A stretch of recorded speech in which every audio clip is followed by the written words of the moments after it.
This video is made possible by Brilliant. You're going to learn more about Brilliant later in today's video. But if you'd like to learn more about them right now, you can go to brilliant.org/biographics. You'll also find a link in the description below.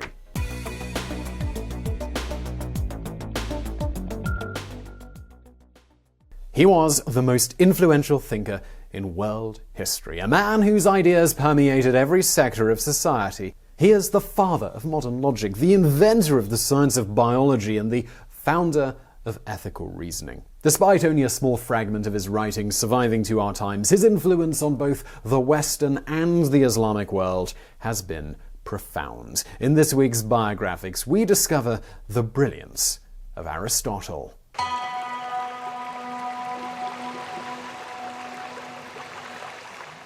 The details of Aristotle's life are sketchy. We know that he was born in 384 B.C.E. in the Greek Macedonian town of Stygeria on the north coast of the Aegean Sea. His father, Nichomachus, was the court physician to the Macedonian king Amyntas II.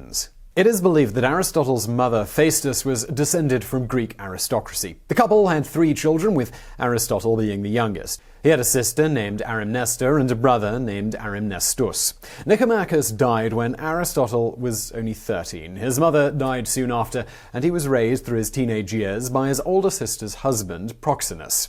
By the age of 17, Aristotle was sent to Athens to pursue higher education. There he enrolled at Plato's academy.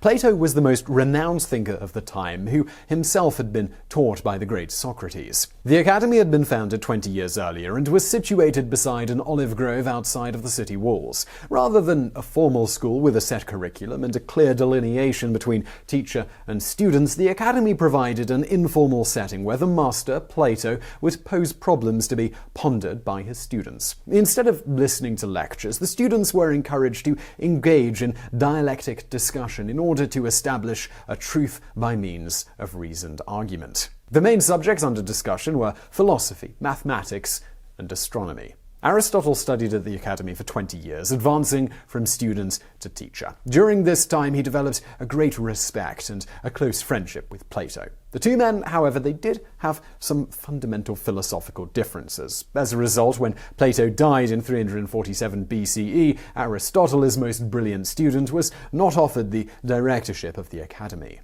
That privilege instead went to Plato's nephew, Speusippus. Shortly thereafter, Aristotle left the academy, apparently unhappy with the direction that it was taking. It is also possible that he was keen to get out of Athens as a result of the tide of anti-Macedonian sentiment in the city.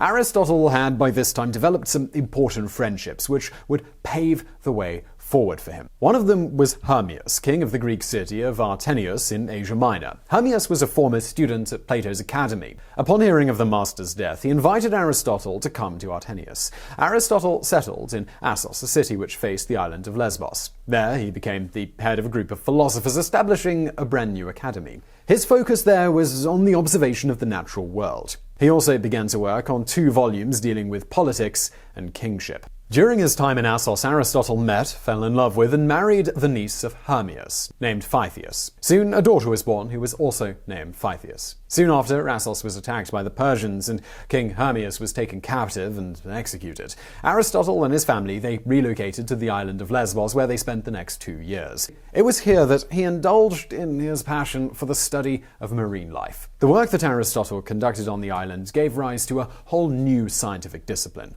biology, the study of life. He was relentlessly systematic in his classifications. Creatures, they were divided into larger groups according to their characteristics. This resulted in the publication of 3 books that minutely detail the characteristics of living things. He also studied the ecology of the island.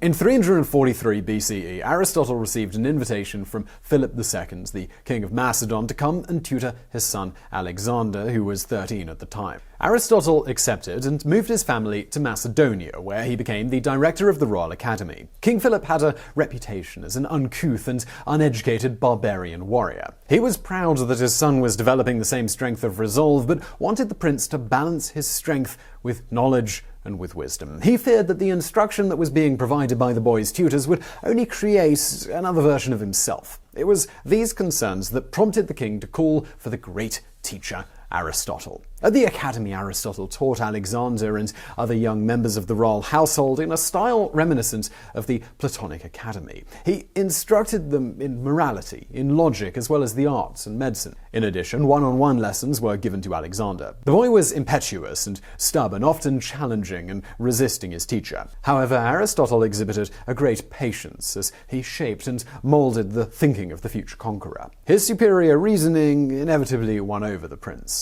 One of Aristotle's greatest challenges was to rein in Alexander's impetuous nature. In one memorable exchange, he asked the prince what the most valuable virtue was that a soldier could possess. Alexander immediately replied that it was courage. But what, Aristotle asked, would happen if the warrior's excess courage caused him to run ahead of his army and face the enemy all alone? Alexander acknowledged that he would surely be killed. What, though, the teacher asked, would happen if a lack of courage caused the soldier to run the other direction? Well, then he would be a coward, came Alexander's reply. By this exchange, Aristotle taught Alexander the importance of always finding the middle point and therefore developing balance in one's life. Aristotle also educated Alexander in the warrior-hero traditions of the past. He provided the teenager with a copy of the Iliad and encouraged him, upon assuming rulership, to conquer the barbarian lands to the east. Aristotle held a very ethnocentric view of non-Greeks, which he undoubtedly passed on to his pupil. He viewed them as fit only for slavery, and famously gave this piece of advice to the future conqueror: be a leader to the Greeks and a despot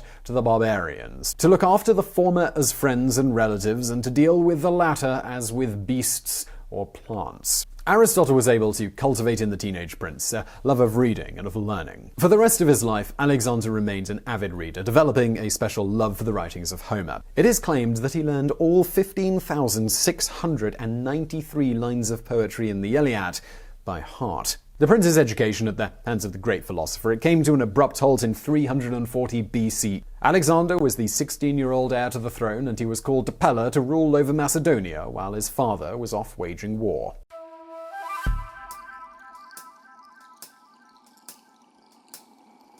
By 335 BCE, Alexander had succeeded his father as king. One of his first acts was to conquer Athens, which paved the way for Aristotle to return to the city where he had spent his formative years. Plato's academy, which was now run by a former student named Xenocrates, was still the leading influence on Greek thinking. However, Aristotle was given permission by Alexander to start up his own rival academy. As a foreigner, Aristotle was not able to own property in Athens. As a result, he rented a building called the Lyceum, which was a former wrestling school outside of the city. Unlike Plato's academy, the Lyceum was not a private club. For half of the day, Aristotle and his tutors would teach their paying students in advanced topics. Then the doors would be opened and the lectures and discussion would be free of charge and open to anyone who wished to attend. Aristotle spent the bulk of the remainder of his life working at the Lyceum. He developed a unique style, teaching his students while they wandered around the gardens of the school. This gave rise to the nickname peripatetics, meaning people who wander about. The scope of study at the Lyceum was vast. Aristotle wanted his students to research and write about every area of human thought, from mathematics to biology, philosophy, politics, and oratory. Students were required to write their arguments down in manuscript form. These were collected in the Lyceum's library, which became one of the first great collections of historical writings. At some time during the first few years after his return to Athens, Aristotle's wife, Pythias, she died. It is believed that the Persian king, upset that Aristotle had helped to arrange an alliance with Macedonia, had Pythias arrested and then executed. Aristotle, he was heartbroken. In his grief, he wrote the only poem of his life that survived, which he titled An Ode to Virtue. In time, though, Aristotle, he became romantically involved with a woman named Herpyllis. Some accounts state that Herpyllis was a slave who had been given to Aristotle by the court of Alexander, but this cannot be verified. The two were never married, but Herpyllis bore Aristotle many children, the first of whom they named Nichomachus, after Aristotle's father. Herpyllis remains with Aristotle until his death. During the years that Aristotle established his Lyceum at Athens, his former pupil Alexander was very busy conquering the known world. As his power grew, so did his ego. The virtues that the philosopher had instilled in him were cast aside as he became increasingly megalomaniacal. Eventually, he proclaimed himself to be divine and required that all peoples prostrate themselves before him in awe of his status as a living god. On Aristotle's recommendation, his nephew, Callisthenes, had been appointed as an office historian of Alexander's Asiatic expedition. Callisthenes was concerned about the king's out-of-control ego and somewhat foolishly let his concerns be known, and well, this led to his execution. Then, in 323 BC, the 32-year-old Alexander, he suddenly died. Soon thereafter, the pro-Macedonian government was forcibly removed. The Athenians were now back in control, and a backlash was unleashed against the Macedonians.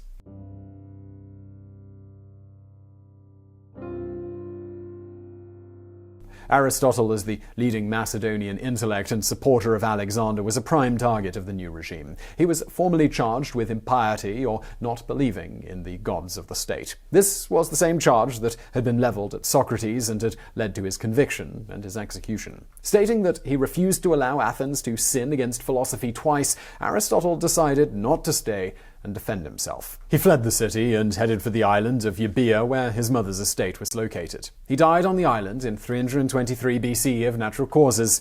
He was 62 years of age. Now, normally this is where a biographics video would end, but there is much more about Aristotle to come. But first, I do want to thank today's sponsor, Brilliant. And I know ads in the middle of a video, they aren't great, but sponsors like Brilliant do make these longer videos possible. Brilliant are a science learning platform that allow you to learn through active learning, which summed up is basically the opposite of that feeling of reading a complex paragraph about some principle and then just having absolutely no clue about what they were going on about. You know, even though you've read it 10 times, still got no idea what's happening. And Brilliant don't just cover the basics, although they totally cover those as well. They go all the way through to really complex things like advanced statistics. Brilliant makes even complex statistical concepts very easy to understand. They give you something super short to read, it's easy, and then you immediately apply what you just read to a problem, and rinse and repeat, and boom, suddenly you understand stuff that you didn't really think you'd ever be able to understand. I've used Brilliant to do just this. It's pretty amazing how quickly you grasp such complex subjects. You can support Biographics by going to brilliant.org/biographics. And now let's get back to Aristotle.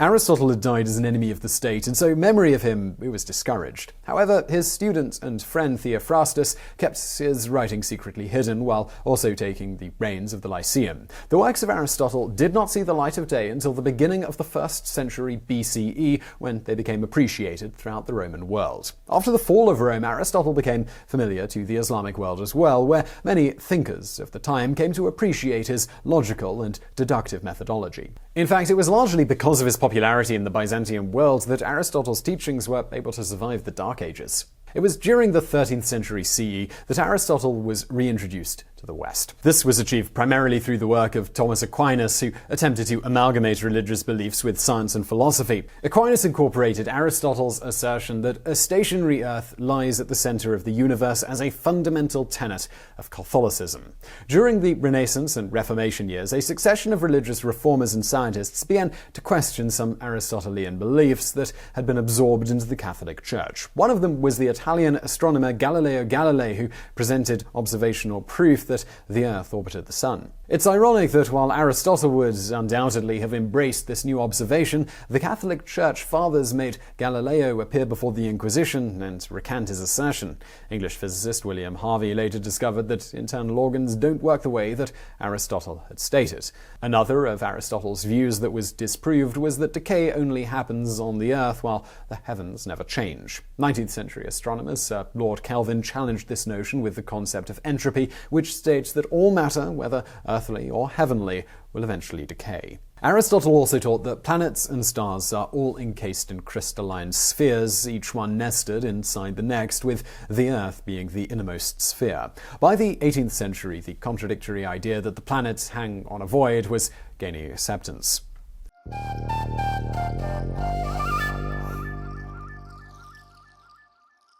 Aristotle wrote some 10 million words in order to preserve his thoughts. Unfortunately, the majority of them have not survived the passing of the years. The manuscripts were uncovered in the 1st century B.C.E. when they were edited by a man named Andronicus. The works that we have today are derived from Andronicus's edited versions, and so were not directly prepared for publication by Aristotle. Today, we are able to read about 1 million of Aristotle's writings, which represents some 20% of his total work. As a result of the paucity of writings that we have, we are only able to see a shadow of the brilliance of Aristotle. The quality of the prose which has been lost to us was hinted at by Roman statesman Cicero, who, when declaring Aristotle's writings to those of Plato, declared, "If Plato's prose was silver, Aristotle's was a flowing river of gold."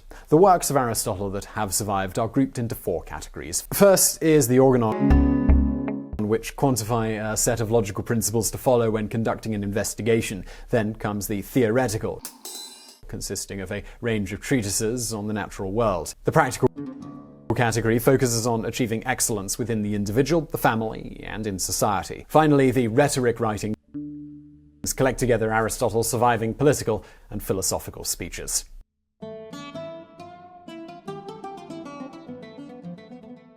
Aristotle divided the sciences into 3 categories: the productive, the practical, and the theoretical. Productive sciences encompass such things as building and architecture, but also battlefield strategy and courtroom tactics. There's also practical sciences, which cover ethics and guided behavior. The theoretical sciences, which included mathematics and physics, involved the quest for knowledge and understanding as their own end result.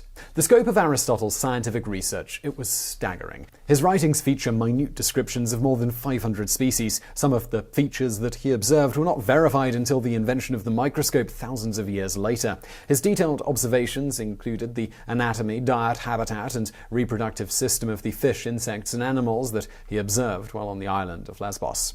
A trademark of Aristotle's thinking was that evidence was the ultimate arbiter of truth. Regardless of what theories you may hold, if observation proved them wrong, then you must have the humility to discard them and go with the evidence. Despite being charged with impiety, Aristotle, he did believe in God. However, his God did not create nor control the universe, but could affect it. He viewed God as the ultimate abstract reasoner and considered that the highest level of attainment for a human is to as closely emulate God's ability to reason abstractly as possible. So the closer a person could get to this heightened ability to reason, the closer they would be to God himself. Aristotle's greatest contribution to mankind was that he provided a methodology by which to find solutions to problems rather than providing the solutions themselves. When he did come to conclusions, he was careful to qualify it by stating that the conclusion was based upon the evidence available at the time. If new evidence was to come to light that proved his conclusions wrong, then he would discard them. However, during the period known as the Christian Middle Ages between 476 and 1453 CE, Aristotle's methodology was cast aside and the focus went squarely on his conclusions, which, contrary to his wishes, were accepted without question. So rather than observing nature to find the answers, they simply accepted what Aristotle had written on the subject.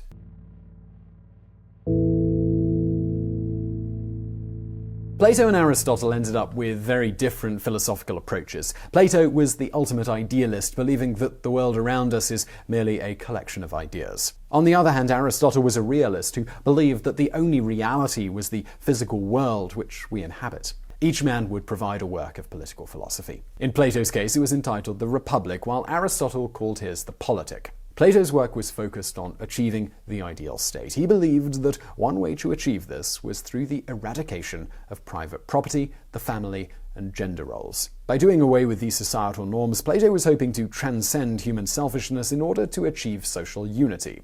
Aristotle, however, rejected the end goal of Plato's ideal state. He contended that selfishness is a part of human nature. His idea was to design a government that acknowledged human selfishness and put in place checks and balances to mitigate it. He pointed out the impracticality of Plato's views, asking such questions as who would look after the children if they weren't part of a family. He further contended that human selfishness is one of the driving forces that results in achievement.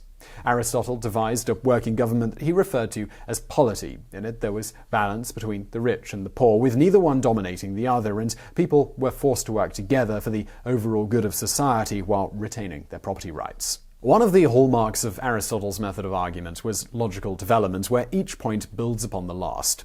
This was very different to Plato, who would jump all over the place with his ideas. In contrast, Aristotle emphasized the need for mental discipline, by which those engaged in debate would stay focused on the topic at hand. Plato was mainly concerned with the accumulation of knowledge. He believed that ideas were subjective and could be influenced by personal views. Aristotle, on the other hand, was focused on observation and the examination of what is real. He was an objective thinker who did not allow place for emotion or personal opinion. Plato was an idealist. He believed, for example, that knowing good was enough for a person to do God. Aristotle, however, argued that knowing good was not good enough. A person had to practice being good to benefit himself as well as society.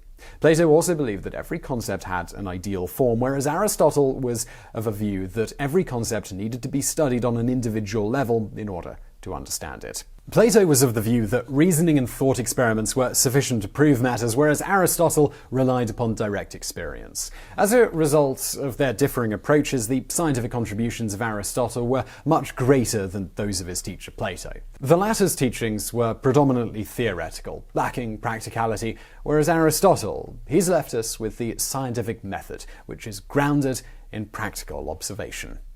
So I really hope you found that video interesting. If you did, do give us a thumbs up below, and please don't forget to subscribe if you want to see more biographics. We put out several videos just like this, so hit that subscribe button and hit that notification bell if you actually want to find out when we put out videos. YouTube doesn't work how it used to. And if you want to see something else by us, we got some videos from the archive linked to you on the screen. And as always, thank you for watching.